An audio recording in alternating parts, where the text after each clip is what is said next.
Hi, and welcome to CryptoBiography. I'm your host, Brandon Starr, and this is part 2 of the Adler House, episode 128. And Anna, who is trying out for a position at the Adler House, had a rather sort of mysterious job interview, and she's looking to get some more information. She remembers that she has sort of a distant connection with the woman who gave her the interview, Ms. Crenshaw. And so she decides to go and visit that Mr. Trumbull, who was going to, who had her as an employee of his years ago, so that she can find out more.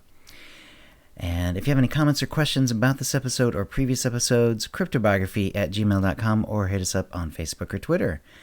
And here we go. Heck, she mused, someone with Mr. Trumbull's connections might actually know some things about the Adlers themselves, not just his ex-executive assistant. She briefly wondered if she should try calling first, but then put it out of her mind. She didn't have Mr. Trumbull's phone in her contacts, and she wasn't sure her parents did either anymore. They were behind the times technologically, and likely it would have been lost along the way. Regardless, she always felt that Mr. Trumbull was an exceptionally friendly man and wouldn't mind if she dropped by, assuming he was at home and not busy with something.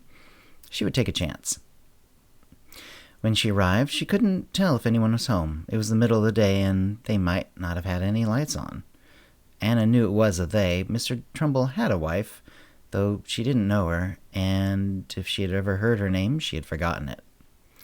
She leaned her bike carefully against a tree on the path up to the door and went up and knocked. After just a moment, the door opened. It was Mr. Trumbull. "Hi, Mr. Trumbull," Anna said, knowing instantly that he was trying to place her, but failing. "Anna Erskine. Paul's daughter?" Mr. Trumbull's face, which had lots of smile lines built in from years of joviality, broke into a wide grin. "Young Anna, of course. I nearly remembered. It has been a while. Weren't you in school the last I saw you?" "Junior high," Anna said. "I was wondering if I might have a minute of your time."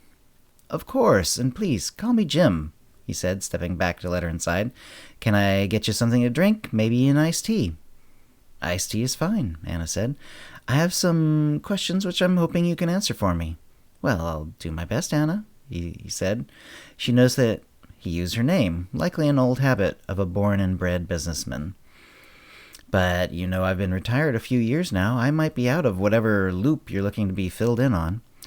"Not a problem in this case, Jim," Anna said, not quite comfortable with the first name basis. "It's mostly about Alice Crenshaw, your old executive assistant." "Oh, Alice. Really?" Jim said as he pulled a pitcher of iced tea out of the fridge. "Huh, wouldn't have been my guess. Tea's almost without sugar. It's how I like it, and then my wife adds sugar to her taste. You want any sugar, Dad?" "No, it'll be fine," Anna said. "So, old Alice," he said, finishing the pouring of 2 glasses and holding one out to her. "Well, of course not old. She's younger than me by quite a bit. But she never acted like it. Very serious. Of course, that helped make her a solid assistant." "Well, what do you want to know?" "Well, I just met her the other day," Anna said. "I'm trying out for a job, and she was the interviewer." "Oh, you don't say. Well, good luck to you on that. What was the position, if I may ask?" "She works for the Adler family here in the neighborhood, and they need someone to help watch their son during the daytime." A shadow passed over Jim's face, but it passed. "Interesting. The Adlers. Well, we had a bit of a thing with them a few years back, not long before I retired. Not me directly, but I heard about it." "Oh?" Anna said, wanting more information without wanting to seem too eager. "Yes, we at the company, you understand. May have been after your father's retirement, though. The others wanted their house upgraded, a lot of technology brought in. The house was pretty old. It had been a while since it had seen upgrading in that area. They also wanted some additional rooms dug out." "Dug out?" Anna asked. "Yes, in the basement. Apparently they liked how the house looked above ground but wanted more space and wanted to expand the basement. Well, we had architects and engineers that could help them, but they didn't help us very much. We wanted to know what they wanted the rooms for, what was their purpose. So that you can properly set things up. Well, they didn't want to tell us. Just kept asking to make it how they were telling us to. It was a real tug-of-war with them. Were you able to help them? Anna asked. Oh, yes. In the end, we gave them quite a bit more space down there, and the whole house is wired and the electrical system brought up to today's standard. All nice work. Still, they were one of those clients that make you wonder if the money is really worth it. If we'd realized earlier, we would have built in a bigger fee just to pay for the headaches. I see. And you never found out really what the different rooms are for? And no. Of course, one of my managers, Sarah, headed up the actual project. But she told me as much. Believe me, she'd had it right up to here with them by the end. What about Alice? Did she leave you to go work for the Adlers? No, she was with me until I retired. I did hear that she left right after me. Must have gone over to the Adlers around then, just a guess. Is there anything else you can tell me about the Adlers? Anna asked. Why is it so important to know? Jim asked. His hair was all white, and he ran his hand through it. With his other hand, he leaned against the kitchen counter. Well, I went to the interview, and they were so secretive. They would hardly tell me anything. They had me sign a non-disclosure agreement, a perpetual one. They even interviewed me in the garage rather than the actual house, brought out a few chairs and such. Jim looked at her. He clearly didn't know what to say. Anyway, I'm just worried that they're dangerous in some way. I don't want to get mixed up in anything bad. Oh. Well, I haven't heard anything like that about them. Not that I've heard much. But it would surprise me if there was anything really too dangerous about the Adlers. Some people just like their privacy. Yes, Anna agreed. She put down the glass beside the sink. Thank you, Jim, she said. I'll head out now, if I may. Of course, Anna, don't be a stranger, Jim said. He put down his glass and they went to the front door. Just before she stepped outside, Anna stopped. Jim, I wasn't kidding about the non-disclosure agreement. I don't think I've told you much of anything, but I'd hate for the Adlers to think I was being meddlesome. I'm just trying to watch out for myself. Certainly, mum's the word, Jim said. Have a good day, then. My best to Paul. I'll let him know, Anna said, grabbing her bike. Thanks. For what? Jim said with a final broad grin. Then he shut the door. 3 days after that, the next Monday, Anna had found little more information. She tried to get a hold of Sarah, the executive at Jim's firm, but was unable to. She found herself on edge, unable to relax, and had a hard time getting to sleep. Then Alice Crenshaw called. Anna reminded herself that she shouldn't call her Alice until Mrs. Crenshaw gave her that information herself. She had learned it outside the interview. Hello, may I speak with Anna? Alice asked. Speaking, Anna said. Is this Miss Crenshaw from the Adlers? It is, she replied. I'm calling to offer you the position. I believe you were given the information on salary and benefits already. Do you need some time to come to a decision? Anna thought just a moment. The salary had been a little high, partly because the benefits were scanty, understandable since this wasn't a big employer. In fact, if it had been for a permanent position, Anna would have considered it good enough to be the start of a career.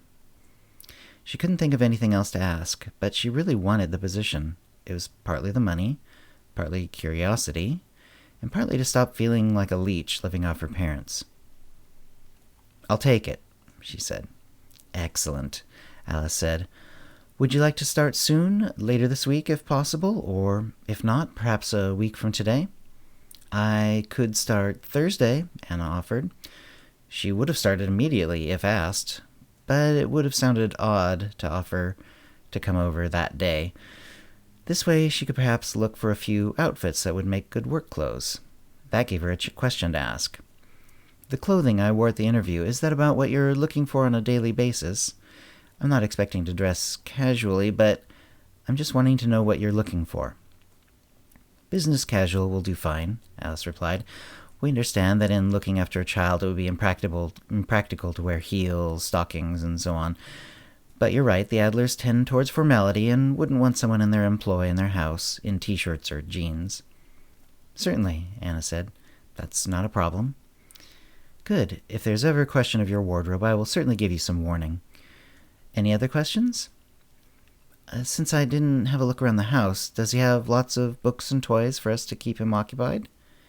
He does, Alice replied, though you're welcome to bring some if you think it would help. Thanks, Anna replied. I may, though probably not on the first day. I'd like to see what he already has first. Much of her childhood toy and book collections were still in the house, some on shelves and the rest in storage. Thursday, then, 7 o'clock. That would put your end time at 5 p.m.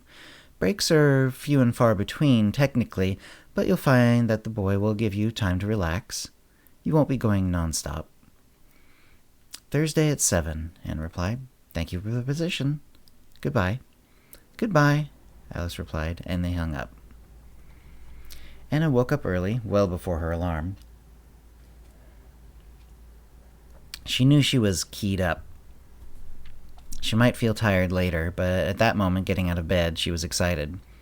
She hoped to learn some of the answers to the questions that had run through her mind non-stop since the first interview.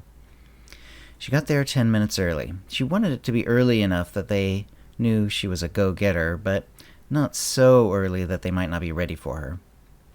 The garage doors were closed, which she was very happy to note because she presumed it meant she could go up to the front door. She pushed the buzzer on the gate. Instead of a voice, after a moment, the gate just started sliding open. They know what I look like, Anna thought, a good sign. They were professional. Possibly it was Alice who saw her, or perhaps a security person had been given her photo. She walked up to the front door. She glanced up at the flagpole and its east-facing eagle. She saw its talons clutching an orb and its strong wings and the crest behind its head. She wondered if it was meant to be a bald eagle. It looked rather like one, but a few details seemed off. Perhaps it was just the gold color throwing me off, she thought. She also looked at the bird above the door. Sure enough, another great eagle, gold or a bit darker, bronze, looking to the left. That one is also looking east, she thought, though lots of eagles, including the one on the Great Seal of the United States, looked left. This eagle looked old-fashioned, having lots of wild curves in its feathers that reminded her of the wavy fur on old lions from heraldry. This eagle, too, had a crest, even more pronounced than the flagpole one. She didn't have long to examine it. Before she could even knock the door, it was opening. Alice Crenshaw was there. Miss Anna, she said. Most punctual, I see. Very good. Please come in. Thank you, Miss Crenshaw, Anna replied, then decided to take a chance so she wouldn't have to keep up the pretense of not knowing her full name. Or would you prefer I call you by your first name? Miss Crenshaw is fine, Alice replied, but I am Alice Crenshaw. Certainly, Miss Crenshaw, Anna said, relieved but trying not to show it. Are Varick's parents home? No, they aren't available, I'm afraid, Alice replied. In fact, it seems they are being called away on business. They may be a few days. No matter, Anna said. How about Varick? May I meet him? Very soon, Miss Crenshaw replied. He is in his room. I will give you a tour. They went through the house rather quickly. As far as Anna could tell, it was typical for a nice home of the period. Lots of dark hardwood floors, rather ornate crown moldings, off-white walls with bright white window panes. The floor plan was also typical in that it wasn't as efficient as more modern designs, and it had a few stairs where they wouldn't have been put in now, and tended towards rooms that were on the small side. Still, the house itself was large. So large there was a bedroom on the ground floor, rare for the style. It appeared to be unused, or so immaculately kept that it didn't appear to have anyone living in it. Alice was just waving her hand into rooms and mentioning their names. This was hardly an inspection. After making a full sweep of the ground floor, Alice and Anna made their way to the stairs. On the way, there was the newer door, which Alice pointed out led to the stairs downstairs. Those are all offices for the Adlers, and they consider them private, Alice said. They keep this door locked, partly to keep Varick from going down there. You will have no need to go down there. Understood? Yes, Anna said, and something in Alice's voice let her know that this would be a fireable offense, even though the punishment hadn't been specified. They started up the stairs, and around the left corner there were the large eyes of a small boy peering down at them. They disappeared as soon as the two of them looked up. Varric, Anna thought. Miss Crenshaw had noticed. Yes, that is Varric, she said. Let's go meet him. They rounded the corner at the top of the stairs. There's no boy to be seen, but Miss Crenshaw moved forward without hesitation, presumably to the boy's bedroom. Miss Crenshaw knocked once. It was a formality, for she opened the door without waiting for an answer. Varric, she said, please meet Anna. She will be your, she searched for the word, sitter. Hi, Varric, Anna said. She had only a moment to glance around the room. It was much larger than any child's bedroom she'd been in before. In most houses it would have been the parents' room, though she supposed the master bedroom would be still grander. Varric was standing just in front of his bed in a pose that reminded Anna of a military man being told to be at ease. His legs were straight and about shoulder-width apart, and his hands were behind his back. She held out her hand, offering it to shake if he wished. She looked at him. He was pale, exceptionally thin, and with deep, rather sunken eyes that were looking at her intently. He had pale, almost transparent blonde hair that was cropped quite short for a boy. The parents are quite conservative, Anna thought to herself. After a moment it became clear that Varric wasn't going to change his pose, and Anna withdrew her hand. This is Anna, Varric, Miss Crenshaw said, perhaps to get a reaction. She's to be your sitter, as we've discussed. Varric said nothing, and continued to stare at Anna. He was looking so intently into her eyes that she was fighting the urge to look away. Clearly a strong-headed boy, she thought. It wouldn't do to start things off with him knowing he can get the best of me so easily. Still, she tried to get the situation to change with a question. What are some of the things you like to do, Varric? She asked. He did not answer. After a while, Miss Crenshaw said, with a touch of submissiveness Anna had not thought was in her, Varric, perhaps you should answer her. Varric then did look over at Miss Crenshaw, a little reproachfully. Then he looked back at Anna and said, I prefer reading. That makes sense, Anna thought, especially if his condition was keeping him from being more active. That led her to another question. Are you able to run around, play? He considered. Yes, I am. I'm not so frail as they might have you believe. Anna nodded. Good, perhaps we can go for some walks. Perhaps, Varric responded. His voice didn't show any enthusiasm. His large eyes were still fixed on her. Anna got a little nervous, partly from the awkward silence, and partly from Varric staring at her. You have a lovely home, Varric. Thank you. Anna felt like she was in a bit of a staring contest, and tried to look away without seeming to be cowed. So, this is your room, she asked, and it gave her an excuse to look around. Yes, it is. The room had very little in the way of decoration. It didn't look like a child's room to her. There were lots of books on shelves, but they didn't look like kids' books, or even adult literature. Most of the books looked formally bound and antique. Did someone else decorate this room who didn't know a child would live here? Are these the books you read? Anna asked. Among others, yes, Varric replied. Do you have a favorite? Anna asked. Varric looked at her as if the question was beneath him. Or what book did you read last? Anna asked. Tacitus, Varric replied. It took Anna a moment to place the name. The Roman historian? Yes, Varric said. In the original? She asked, jokingly.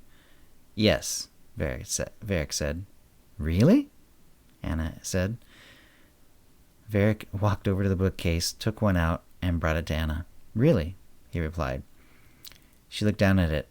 Tacitus, it said on the cover, with the U in the shape of a V. She opened it up, and it was entirely in Latin. Miss Crenshaw said, Varric is a very bright young man. I see, Anna said. She felt intimidated. I'm afraid I don't know any Latin. Most people don't, Varric replied simply. I think I'll have to up my game. I don't think I can bring over my old boxcar children books if you're already reading this. What languages do you know? Besides English and Latin, there's German, Greek, a bit of most of the Romance languages, a bit of Mandarin Chinese, Varric replied. Okay, Anna said. I know a bit of French. Not much, really. I don't expect you to be a polyglot, Varric said. She couldn't tell from his tone if he was being sympathetic, disparaging, or just factual. She decided to treat it as factual. Well, if you know some French, perhaps we could learn more together. Perhaps, Varric said. May I have a bit of privacy? I feel a pain coming on. What sort of pain? Anna asked. Part of my condition. Just another moment where my body collapses a bit further in on itself. Oh, not visibly, he admonished, seeing her frightened expression. I won't fit in your pocket this afternoon, but I am getting smaller over time. They keep having to get me new clothes, he said, and indicated his outfit, which was hanging off of him. She nodded and left the room. The days went by fairly quickly. Varric preferred to be alone and tended towards surliness when Anna insisted that they take a walk outside, play together, or in fact do anything other than read quietly together. She had never met a prodigy before, and continued to try to keep from being intimidated by the boy's remarkable intelligence. She also tried to remind herself that, no matter how much he knew, he was still a youngster, and that she needed to look out for him. But it was difficult, particularly since Varric was extremely strong-willed. She often found her suggestions ignored, her mild chastisements shrugged off, having made no effect. She met Varric's parents a few days after her first day of work. They swept in and out of the house very quickly. At least the father did. The mother locked herself in the suite of basement rooms, of which Anna reminded herself that she was supposed to know nothing, and hardly showed themselves to Varric or Anna at all. The father, Rolf Adler, was blond, tall, and strong-looking, and had a rather bushy mustache. He spoke with an accent that Anna took to be German. The mother, Louisa Adler, was also blonde, tall, and extremely pretty.